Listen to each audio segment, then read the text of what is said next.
Don't have all day to make a cake? Try these quick frosting techniques for effortlessly stunning cakes. Add colour and texture in less than a minute with these diagonal swishes. Spread a thin strip of coloured frosting around the bottom of a cake. Wipe your spatula clean and press the tip into the bottom of the frosting and drag it diagonally upwards to leave swishes in the coloured frosting. When frosting starts to build up on your spatula, scrape it off into a bowl. Overlap each swish and try to keep the pressure the same each time. You can do this around the bottom of the cake or the top, or both. Here's an even more rustic look, before we move on to some more polished, elegant-looking techniques. Smooth the frosting on your cake and then press the tip of your offset spatula into the frosting and spin the cake to create a groove around the bottom of the cake. Pull the spatula slowly upwards as you spin to continue the grooves all the way up the sides of the cake. This is a fun technique to do because you're not aiming for precision, just a pretty textured effect that adds some detail to your frosting. Now for super quick two-tone frosting. Frost the top of your cake as normal and the top of the sides, and then switch colours to cover up the rest of the sides of the cake. Don't worry if smudges of this colour get onto the top half, because those smudges will help with the blending effect next. Scrape around the cake with a frosting smoother or cake comb, and do any touch-ups to fill in gaps or indents until the frosting is smooth. This two-tone frosting is dramatic, but so quick and easy to achieve. Naked cakes aren't covered with frosting, so any naked design is a big time saver.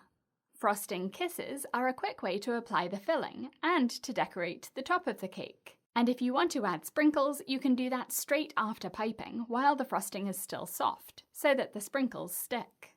Check out my tutorial on lunchbox cakes for more ideas on making these adorable treats. If you're enjoying these ideas, visit my cake school for hundreds of cake designs and techniques, and join my Club Plus for access to every master course, mini course, and live workshop. The link is in the top of the screen, or go to britishgirlbakes.com. As well as the frosting kisses in the previous technique, you can get much more elaborate with piped filling on naked cakes, but it doesn't need to take any longer to do. 1M piping tips are star-shaped, and they're very versatile, with loads of options for piped designs. For the neatest results, start at the outer edge of each cake layer and work your way in, so that the outer ring of frosting lines up perfectly with the outer edge of the cake, because that's the most important piping, since that's the part that will be visible once you've layered your cake.